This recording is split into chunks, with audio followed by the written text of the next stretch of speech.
Hello and welcome to Slice of Piefer. I'm Dr. Piefer. I'm here with the one and only Taylor Hayden. Hey there. Thanks Not on this side of the table today. Thanks for being here. You don't have to be my emotional support PA today, so that's awesome. I think I still kind of am. We're just across the table this time instead of next to each other. Very true.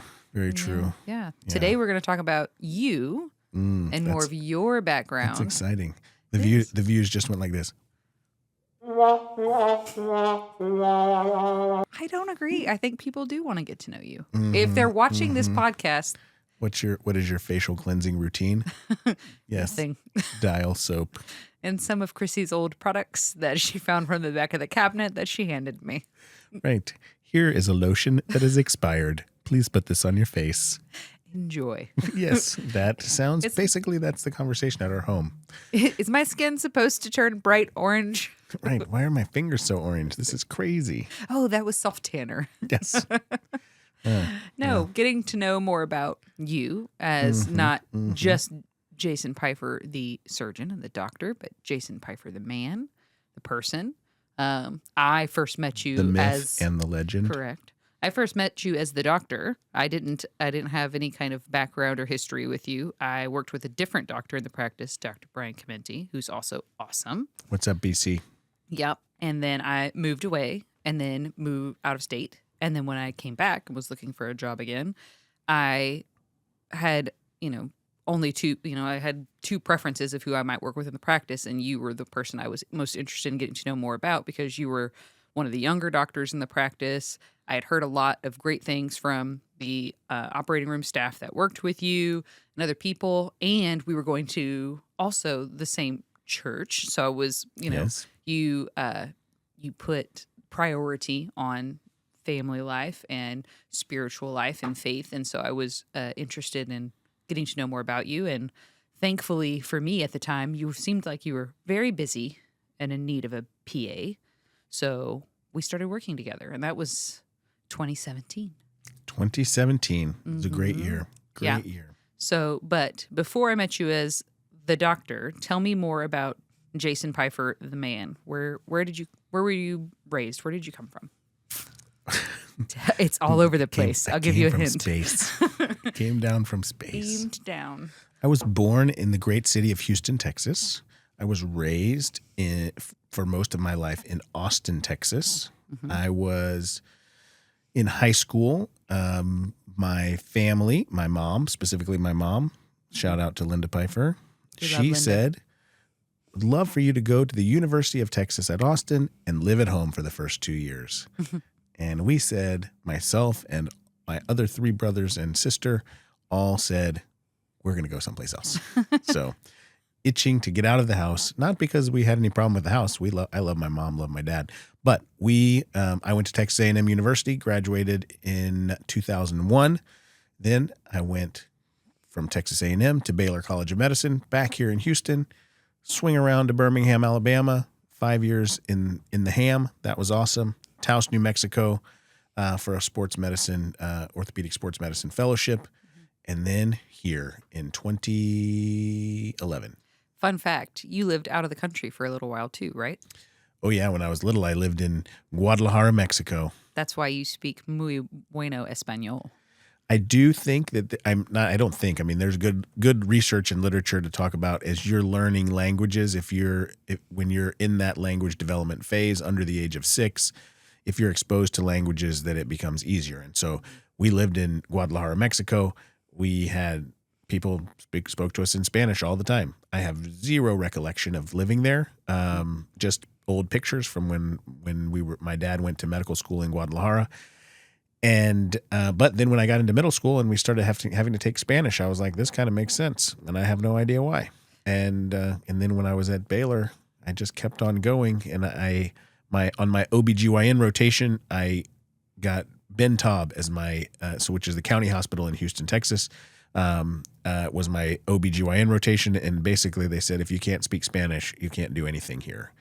And so for the 3 months before that, I watched Spanish language TV, listened to Spanish radio, and everything that I did that was outside of medical school, I tried to do it in Spanish. And then when I got on the rotation, I was good. And so Now I probably speak Spanish at the level of about a third grader, but it helps a lot with patients. They really like it. So you dropped some knowledge there too that your dad went to medical school, so your dad was a physician. Yes, family practice physician. He did his first 2 years in Guadalajara, Mexico. Then he went to the University of Texas here at Houston, and then did his residency in Austin, and then we stayed in Austin from that point forward. Gotcha. What in the row of kids, where do you fall?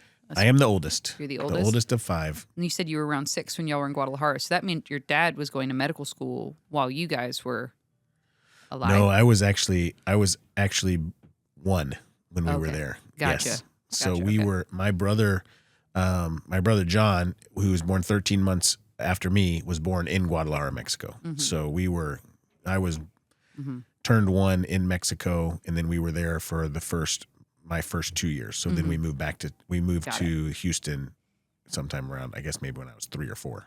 Gotcha. Okay, that makes sense then. Yeah. I was trying to figure out. I was like, man, that's an interesting time to to go down to relocate a young family. But it sounds like he did that anyway. But So crazy. This is the craziness of my family and my dad. So shout out to Gary Piefer. Love you, Dad.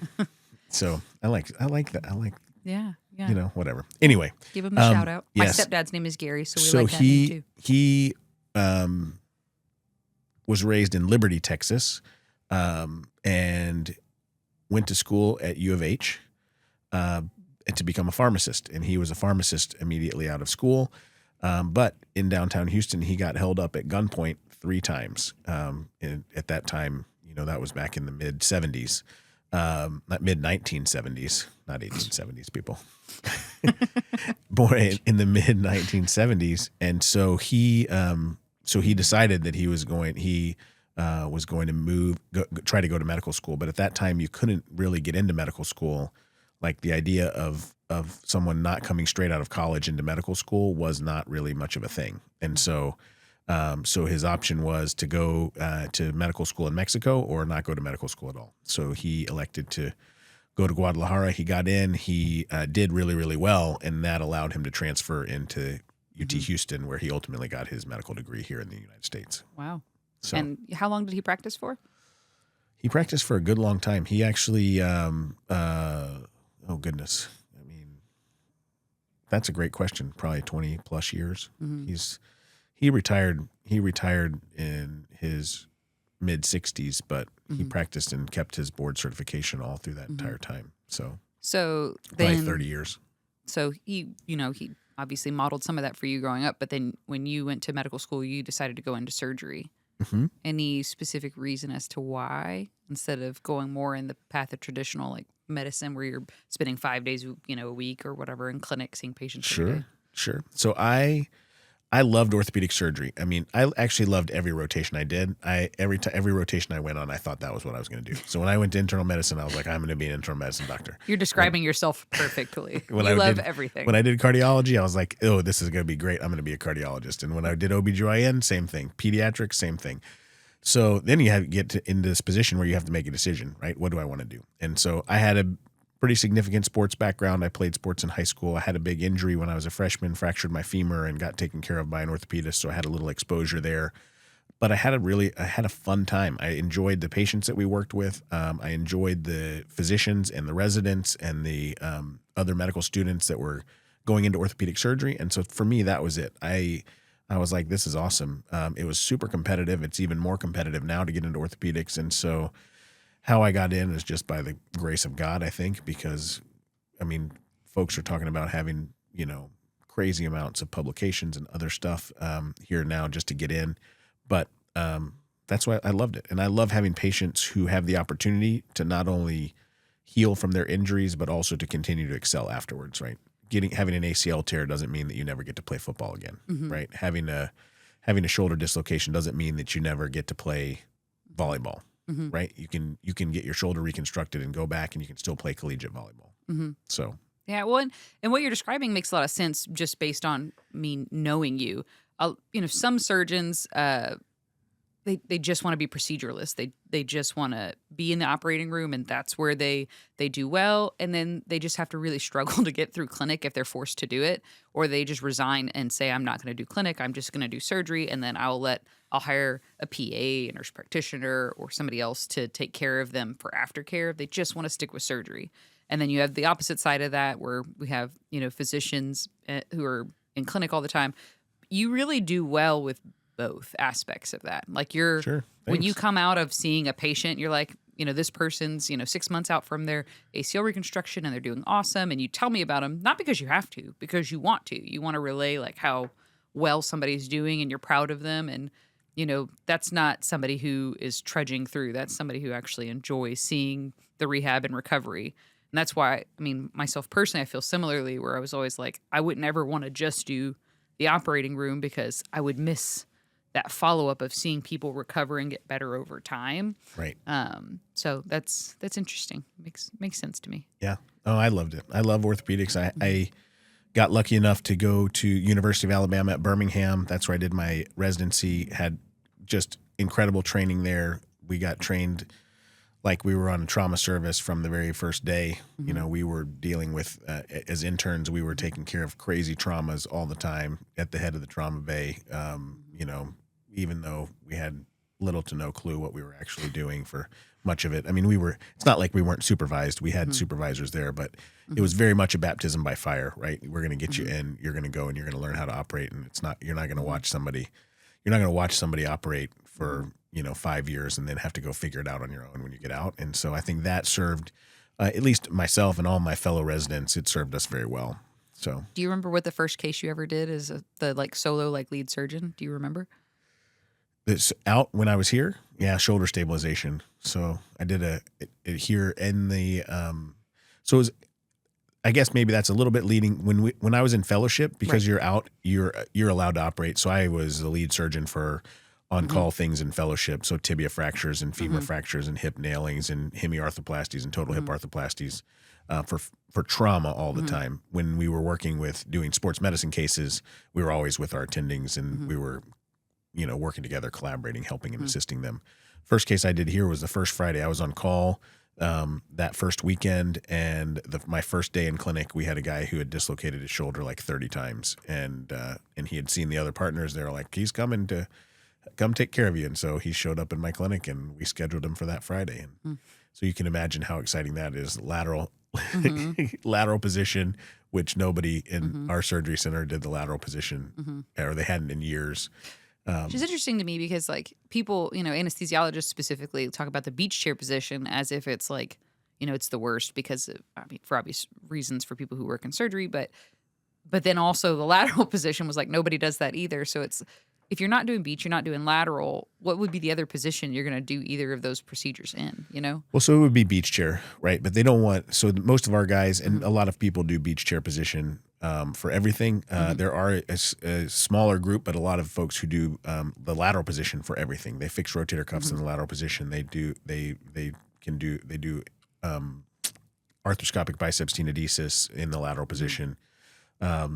I do kind of a combination of both. If I know that I'm doing primarily shoulder stabilization work, then I'll be doing that from the lateral position. If I'm working on rotator cuff stuff, I do it from a beach chair. I just lay it, because my wife is an anesthesiologist, and so they talk. The reason the beach chair position is important is obviously we need to maintain your blood pressure, and when you're sitting and the rest of your body is dependent and below your head, which can happen especially in a very vertical beach chair position, then you run the risk of having some issues with blood flow to the brain. And so so I tend to lay patients back a little bit more. As long as your blood pressure is maintained, people have used the beach chair position forever. So it's not like it's a bad thing. It's just that when I came here, everybody used beach chair and nobody went lateral. Which is funny because when I was practicing in a different area of the state, the surgeon I was working for was the first person to bring beach chair to the area. And so all the anesthesiologists had a big meeting about it because they were not happy that he was going to be doing shoulder replacements and cuffs and stuff like that in the beach chair position. And they at first enforced that all of them had to be done in the hospital. They couldn't be done in an ambulatory surgery center. Really? And I was like, I'm pretty sure the beach chair's been around for practically ever. It just, like you just explained, but everyone else had always been doing their shoulders lateral. Sure. So, but here, yeah, like you said, it's the exact opposite. People have been doing beach chair, and then you came in and were like, well, for this type of procedure, it's easier and I have better access if they're lateral. Which I mean, it's a little bit of a setup, but I mean, I agree that it gives better Right. access and gives you a better view, especially on a big procedure like that. So it was arthroscopic. You were able to do it Yep. all. hmm Yeah, we Awesome. did arthroscopic anterior capsulorrhaphy, which is tightening up that front side of the labrum and repairing what's called a Bankart tear. So that anterior labral tear that pulls off when the ball slides forward, we went through and I don't remember how many anchors. I put at least 3. I know I put at least 3 in Never there. seen you do less than 3. I wouldn't do less than 3 for an anterior capsulorrhaphy for sure. But I think I put in 3 or 4 anchors. It took a long time because you're trying to get used to equipment, team, all of those different things. The same surgery that we can put in, 9 or 10 anchors and be done in 60 minutes. I'm sure it took me several hours to get that surgery done. But it was great. And then I was on call that weekend, and it was like baptism by fire, man. I did that case, got called in, had hip fractures, open tibia fracture, and from that, the rest is history. Yeah. And then how long? So you started here in the Woodlands when? 2011. 2011. And so 6 years before I started working with you, and you were still taking a pretty good amount of call when I started working for you. So Yes. Well, yeah, when I started, so we weren't up to a level 2 trauma center at Memorial Hermann in the Woodlands yet. So we had multiple small regional hospitals that you could take call at multiple places at the same time. And they were, in terms of busyness, I could cover 2 or 3 hospitals at the same time, and never really got into a situation where I had 2 emergencies that had to be treated at the same time where I'd have to call in the backup call person. So it would not be uncommon for me to be covering 3 hospitals in one weekend. And I think for my first 2 years, I took call sometimes up to 25 days a month between the different hospitals. So I took a lot of call. Chrissy took care of the kids a lot by herself. yeah. That would put a lot of the burden onto her. I mean, obviously she's amazing and she can handle all of that. But Right. but still, that does. I mean, I can't imagine how I would feel if I have young, small kids at home and that's how much call you're taking. Yep. It was crazy. And Caroline was born while we were here, so we were in the throes of that. She was born in 2012. So my youngest was born. Is there a way to really balance, like, when you're taking that much call and then balancing your family life? Like, I mean, how did you make that balance work or happen? I'm just, even with taking 6 days of call, like, Yeah. the struggle is there. I mean, the beauty of it when you have great support from your wife, and we got along as well as we have for years and years and years. We knew it wasn't permanent. Like, this isn't the way it's always going to be. I mean, there were many times that I was passing out on the couch because I was so tired, and Chrissy has pictures of the kids crawling all over me when they were little. But that was it. I mean, that was the beauty of it. And so the whole thing is, you just got to, like I've told you a million times, you got to cherish the moments with your kids, and because you just never know when those last times are, and nobody's ever gonna wonder, man, I wish I had taken a 17th day of call, So it was something we needed in the community. It was something that I felt like at the time I needed to help build my practice and to kind of prove to the group that I was willing to work hard, that I was somebody that they could count on if there was big cases that they didn't feel comfortable with, because I was coming from a place where that was what we did. Like, they brought in the big stuff, and it was like, oh, this is a nasty injury. And at that time, we didn't have orthopedic traumatologists yet in this community. So a lot of that big stuff would just end up coming to me. And so, but I think it was great. We didn't manage. Wouldn't say I managed it well. It was really tough. Like, I mean, I would get up at 3:00 in the morning to go around at multiple hospitals and then start surgery at 7 a.m., and at one of them, and then get around. So it was not easy. There's no question about that. And that, you leave your family asleep and you get back home and they're all asleep. Gotcha. So, yeah. So kind of transitioning out of taking as much call of that. yes. So you didn't really describe a way that you could take that much call and maintain a really good balance. So it sounds like, I don't think you can. You can't claim that to be a balance. All you can claim is that it's temporary. It's temporary, and I think that Residency sounds like it trains you pretty well for that too. I mean, like you get used to that, and you say, well, if I'm going to establish a career, if I'm going to make my name in this community as somebody who can take care of patients and do a good job at it, I'm just putting the effort in now for that, to establish that Yeah. reputation. And I think you've done that not only with the trauma cases that you've done, but I mean, also, at least early on, we're lucky now. We have a lot of good, total joint specialists here. But early on, I mean, you and I were doing revision surgeries for patients who had primary total knees, total hips, things done elsewhere or by somebody else, and were having issues. And basically, nobody in this area would do their revision, Right. And so we would end up taking on these more complex cases and taking care of them. But in doing that, it actually not only, again, taking care of patients, but I feel like, at least for me, it provided a lot of useful information about why did this go wrong Right. and how can we augment when we do our primary joint replacements, how we do it to avoid this pitfall, to avoid this complication or bad outcome. And so now, luckily, we have great people here in the community that do a lot more revision work. So we don't And they have to want do to that. do it. Yeah. Yeah, and they want to do it. And so that's awesome. But I feel like you also made a name for yourself in that way too. Sure. Yeah. I mean, and all that was great experience. It was great. The principles of orthopedics are the same, whether it's a major case or whether it's a simple fracture. And so I think going through and fixing those things it's awesome to get to be able to do that. And I really cherish those moments. I think that was, for me, it was great to just have the opportunity to be here, to have people trust me kind of right out of the gate. But that's also something that, you have to earn it, right? You can't go, you got to be able to do it well. Otherwise people are going to be, you don't want to be that person. Sure. So One of the questions you asked me when we were doing mine was, would I recommend becoming a physician assistant? Same question kind of back to you then. If somebody came to you, let's say a 16, 17-year-old, and said, I'm thinking I want to be a surgeon, would you recommend that profession to them? And yes, no, if yes, why? If no, why not? did you intentionally just drop the 6, 7 in there, or was that? That's for my kids. They're going to kill me for doing that 6, 7 thing. I don't even know what idea. it means, but Yeah, it's provocative. Don't worry. Don't worry. Neither do I. It's clear. It is clear. When I've officially gotten to the age where I don't get. Where you don't care.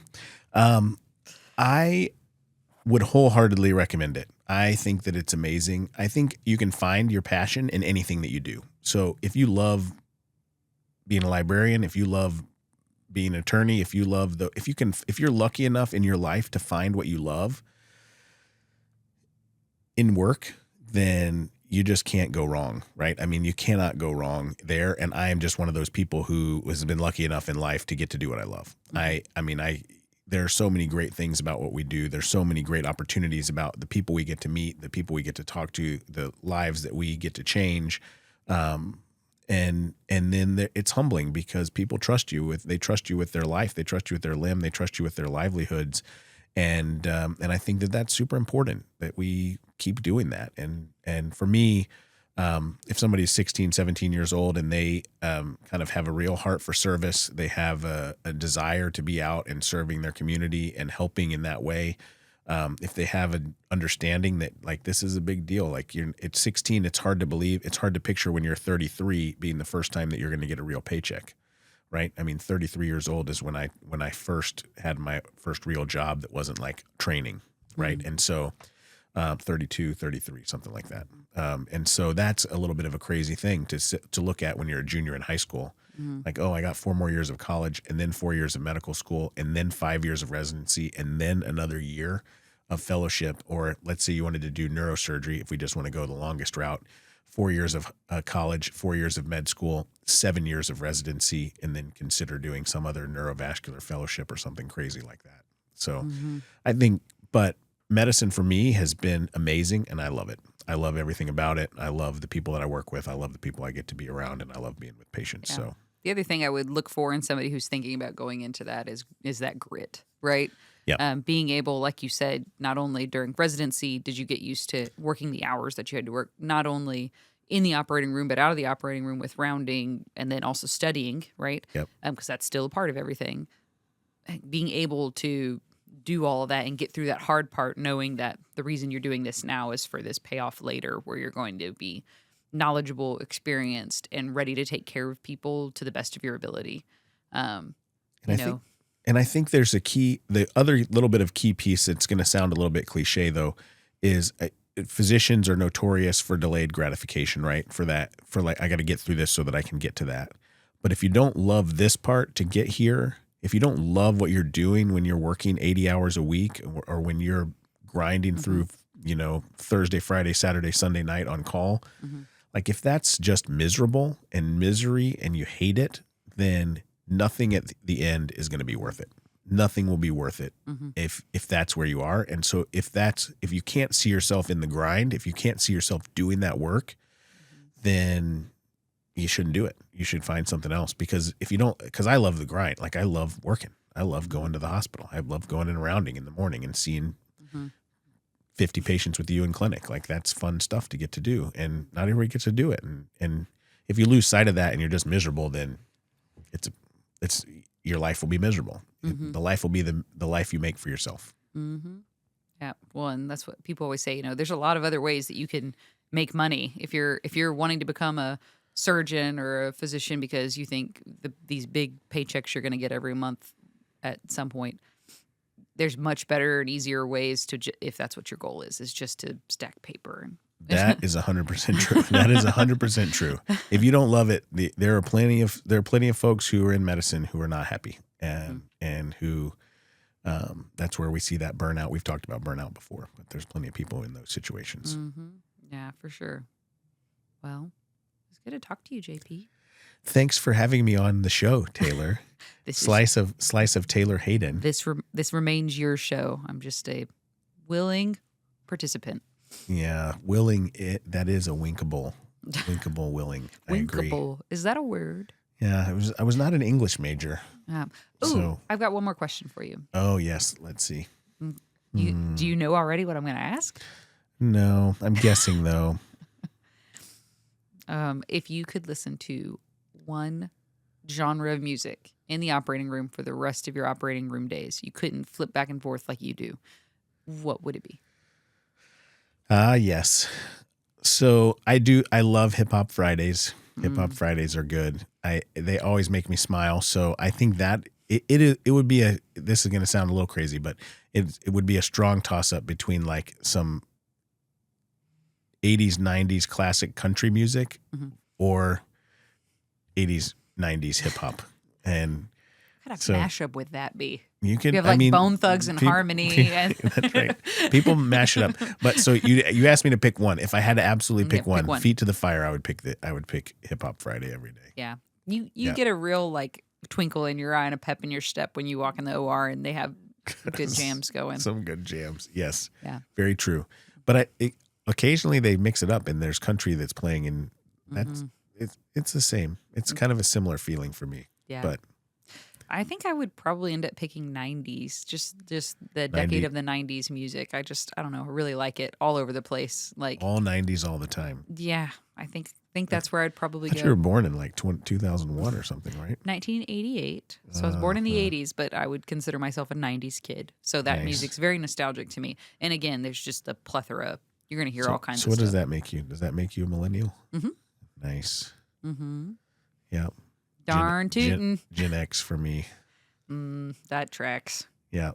Yeah. We were talking in the OR yesterday. So you weren't with us, but we were talking in the OR yesterday. People were like, what was the hype music that you listened to before football games? And I was like, I didn't listen to music. We didn't have any, I didn't have a Walkman. So, they had a guy out there with a little recorder with the horn coming off, just like putting on the Ritz.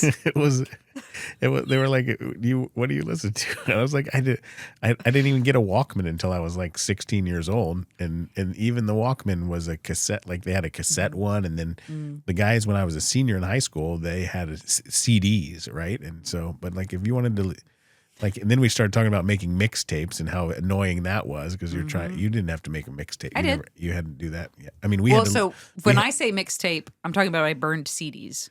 Yeah. So what we did is we took cassette players, cassette players, and turned the radio on. And when the song that you wanted to record for your person came on, you then had to record it from the radio onto the cassette.